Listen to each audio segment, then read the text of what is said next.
ایمان کو مضبوط کرنا 41 صحیح بخاری نمبر 7405 میں موجود ایک طویل الہی حدیث میں اللہ تعالیٰ نے نصیحت کی ہے کہ وہ ہر اس شخص کے ساتھ ہے جو اسے یاد کرتا ہے۔ ذہنی مسائل اور عوارض جیسے کہ ڈپریشن کے بڑھنے کے ساتھ مسلمانوں کے لیے اس اعلان کی اہمیت کو سمجھنا بہت ضروری ہے۔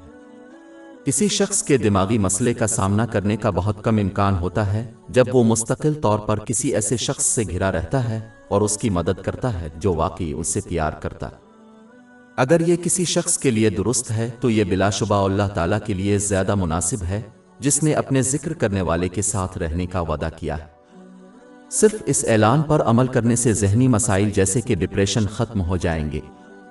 یہی وجہ ہے کہ دوسروں سے الگ تھلگ رہنے اور دوسروں کے درمیان ہونے سے نیک پیشواؤں کی ذہنی حالت پر کوئی فرق نہیں پڑا، کیونکہ وہ ہمیشہ اللہ تعالیٰ کی صحبت میں رہتے تھے۔ ظاہر ہے کہ جب اللہ تعالیٰ کی صحبت حاصل ہو جاتی ہے تو وہ تمام رکاوٹوں اور مشکلات کو کامیابی سے عبور کر لیتا ہے، یہاں تک کہ آخرت میں اس کے قرب تک پہنچ جاتا ہے۔ مزید برآں اللہ تعالیٰ نے اپنی لامحدود رحمت سے اس اعلان کو کسی طرح بھی محدود نہیں کیا۔ مثال کے طور پر اس نے یہ اعلان نہیں کیا کہ وہ صرف نیک لوگوں کے ساتھ ہے یا ان لوگوں کے ساتھ ہے جو مخصوص اچھے کام کرتے ہیں۔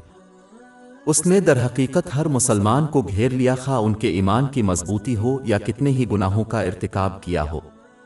اس لیے مسلمان کو اللہ تعالیٰ کی رحمت سے کبھی مایوس نہیں ہونا چاہیے۔ لیکن اس حدیث میں جو شرط بیان کی گئی ہے اس پر غور کرنا ضروری ہے، یعنی اللہ تعالیٰ کو یاد کرنا۔ اس ذکر میں اپنی نیت کو درست کرنا بھی شامل ہے تاکہ وہ صرف اللہ تعالیٰ کو راضی کرنے کے لیے کام کرے اور اس لیے لوگوں سے کسی قسم کی شکر گزاری کی امید نہ رکھے۔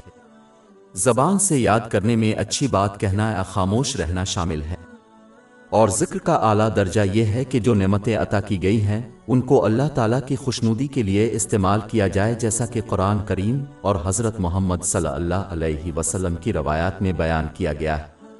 یہ اللہ تعالیٰ کی حقیقی یاد ہے۔ ایسا سلوک کرنے والے کو اللہ تعالیٰ کی صحبت اور نصرت نصیب ہوگی۔ سیدھے الفاظ میں جتنا زیادہ اللہ کی اطاعت اور یاد کرے گا اتنا ہی زیادہ اس کی صحبت حاصل کرے گا۔ جو دیتا ہے وہی وصول کرے گا۔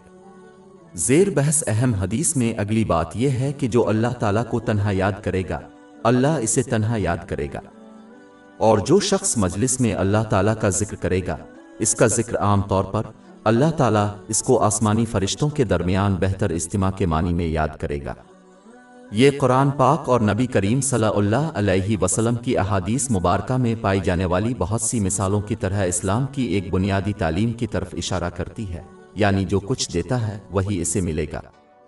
ایک اور مثال جو اس حدیث کی تصدیق کرتی ہے باب 2 البقرہ آیت 152 میں موجود ہے، پس مجھے یاد کرو میں تمہیں یاد رکھوں گا۔ جامع ترمذی نمبر 1924 میں ایک حدیث ہے کہ جو مخلوق پر رحم کرے گا اس پر خالق رحم کرے گا۔ عام طور پر دیکھا جائے تو اس مادی دنیا میں انسان اپنی کوششوں کے مطابق چیزیں حاصل کرتا ہے، پھر بھی عجیب بات ہے کہ کچھ لوگ بغیر کسی کوشش کے جنت کے اعلیٰ درجات حاصل کرنے کی توقع رکھتے ہیں۔ ان تعلیمات سے صاف ظاہر ہوتا ہے کہ ایک مسلمان کو ان کی کوششوں کی بنیاد پر برکت اور رحمت ملے گی۔ وہ اللہ تعالیٰ کے جتنے زیادہ فرمانبردار ہوں گے، جیسا کہ پہلے بیان کیا گیا ہے، بدلے میں انہیں اتنا ہی زیادہ ملے گا۔ اس میں کوئی شک نہیں کہ اللہ تعالیٰ جس کو چاہتا ہے عطا کر سکتا ہے، خواہ وہ اس کی اطاعت میں کتنی ہی کوشش کیوں نہ کرے، لیکن اللہ تعالیٰ نے ایک ایسا نظام قائم کیا ہے جس پر عمل کرنا ضروری ہے، یعنی اس کی اطاعت میں کوشش کرنا۔ مزید برکات اور رحمت حاصل کرنے کے لیے اطاعت۔ لہذا ہر مسلمان کو غور و فکر کرنا چاہیے اور فیصلہ کرنا چاہیے کہ اللہ تعالیٰ کی کتنی رحمتیں اور برکتیں وہ چاہتے ہیں، اور پھر اسی کے مطابق اللہ تعالیٰ کی اطاعت میں کوشش کرے۔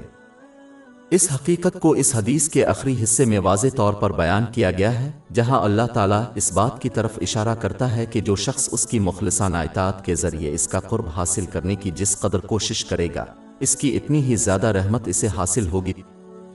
ہماری ویب سائٹ www.sheikhpod.com پر 400 سے زیادہ مفت e books, audio books, infographics, podcast اور بلاگ دستیاب ہے۔